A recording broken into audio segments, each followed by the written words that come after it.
20 seconds. Are we rolling on the TriCaster? Yeah. It's on the Cool. Thank you.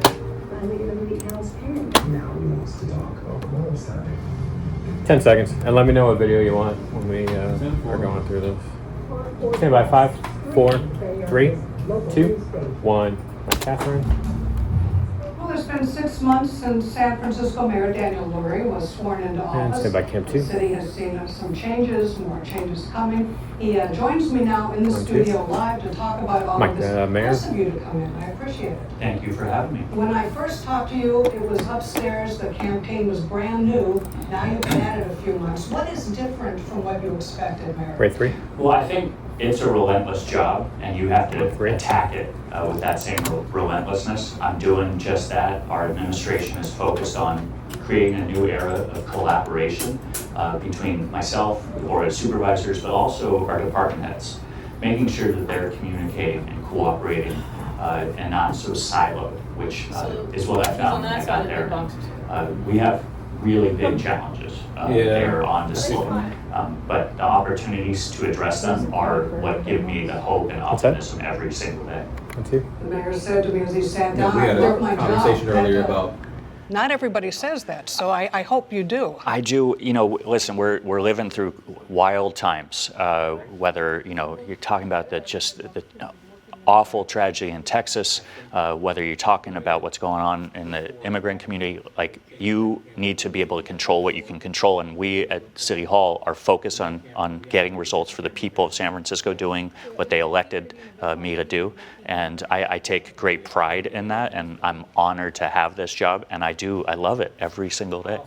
All right, your first budget did get some praise for fiscal responsibility, but tell us what your structural deficit is and how you plan to do it. We walked in $800 million budget deficit, historic deficit. We had to close it over a 2-year period by law. We made $570 million last year. It's painful. It gave nobody any joy whatsoever. But we focused on core services, clean and safe streets, pushing towards our economic recovery. There should be one without the line. In full swing. What number? Same number? We also bottom one? That's the 5, yeah. budget deficit in years Second one, 3, right? 4, and 5.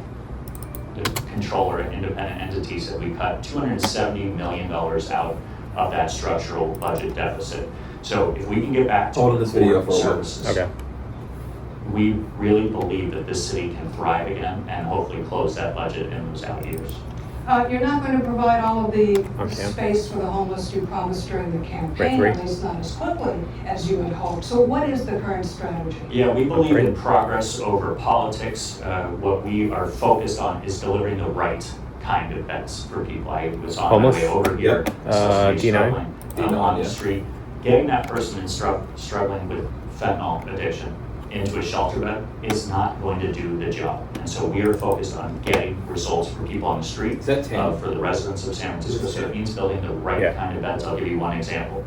At 822 Geary Street, we have created a stabilization center for our outreach teams, our law enforcement, to bring somebody in there, get stabilized, get assessed, instead of having those people go to SF General, where it costs tens and tens of thousands of dollars.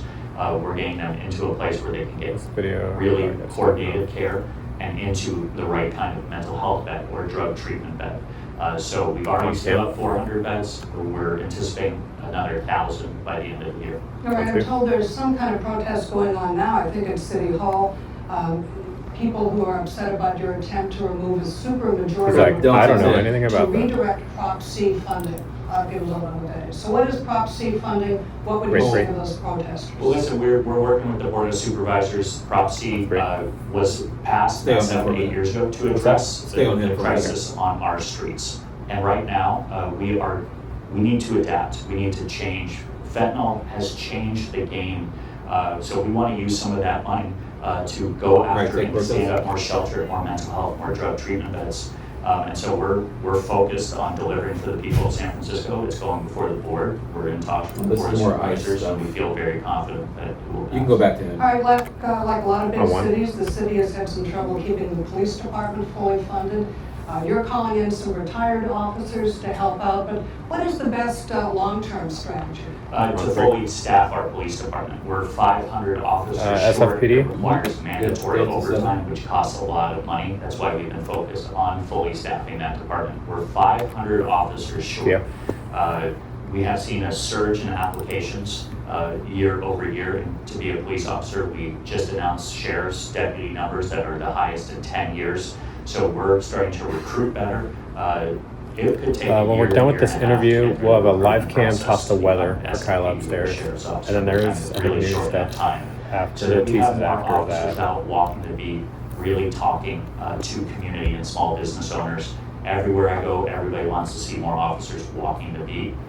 If we get to a fully staffed department, which we are on the way towards, we'll be able to deliver that. On cam. The permitting process has been streamlined. We don't have that. Legislature did that with a lot of fanfare, but what does that actually mean for the city? Yeah, so we introduced Infill housing.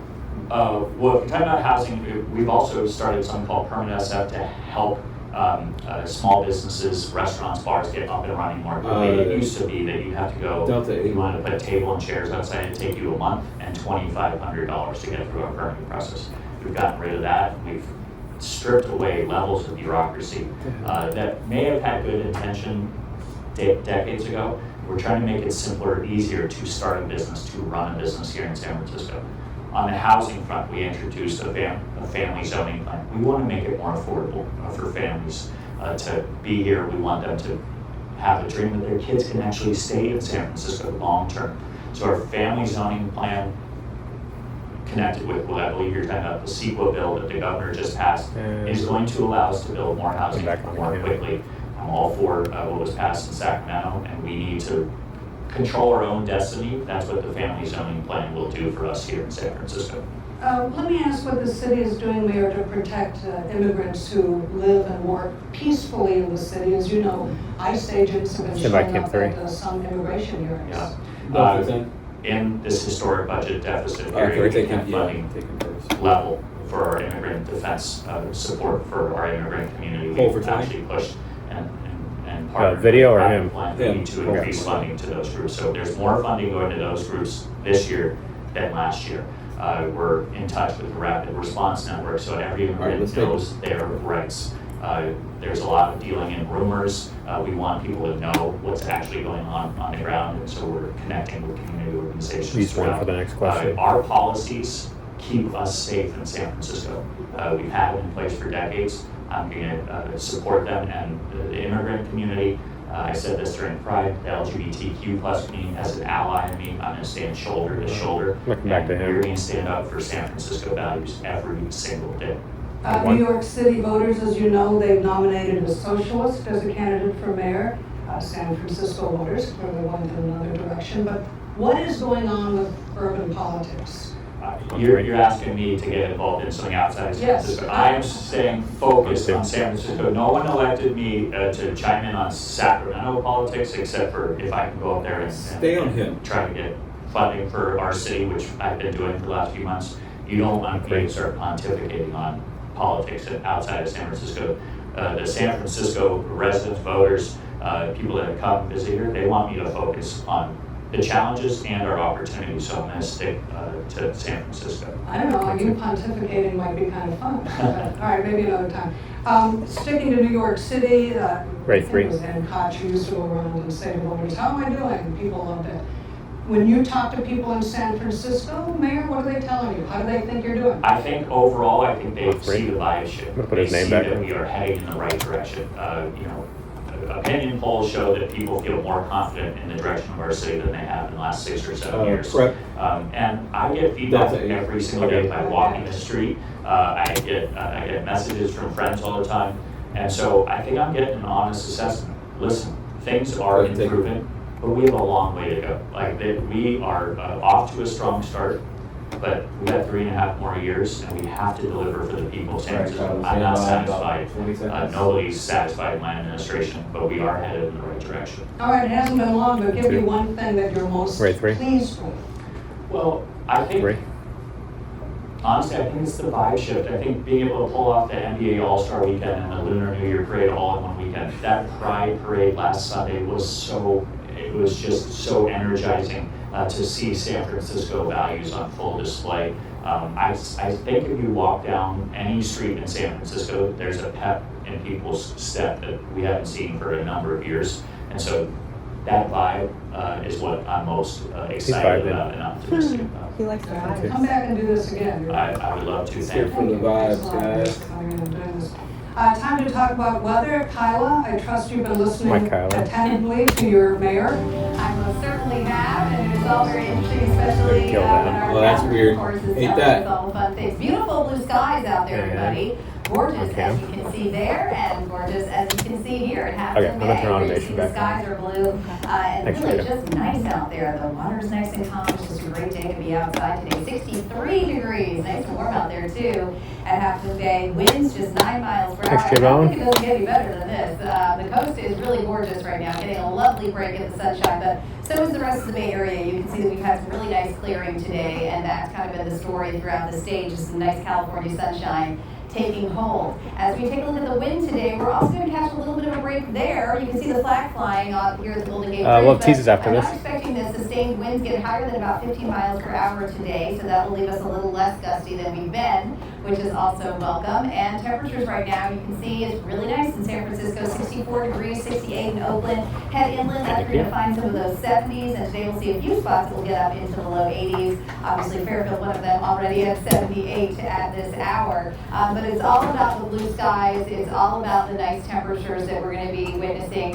And over the next couple of days, we're going to see those temperatures lift up. Now, today, notice these are the normal temps, right? So if you are San Francisco, if you're along the coastline, we're maybe a little bit above average. But if you're inland in a spot like San Jose, Livermore, Napa, Santa Rosa, we're running below average. Tomorrow, we'll start to see Stand by, a step Catherine. towards a more average temperature. And then by the time we get to Thursday, that's when we're going to see temperatures really soar, particularly inland. We're getting into a little bit of dangerous heat here. So we'll talk more about that when I come back in just a minute. Mike? Thank you, Kyla. Sure, Still yeah, ahead, how definitely. people in Los Angeles are still trying to recover after the devastating. Panda Ken Hell yeah. actually bid 3 shot next. It's the Spiderman himself. God, I really hope he's in the next Spider-Man. Panda Cam next. Yeah. 3, 2, 1. Outside. I don't think so. How long do you want to hold? 20 seconds. 20 seconds again. It's a very light one. I went to grab it and like almost put it. 10. Looks like he's trying to chew off the rope. 5, 4, 3, 2, 1. Fade. There's a lot.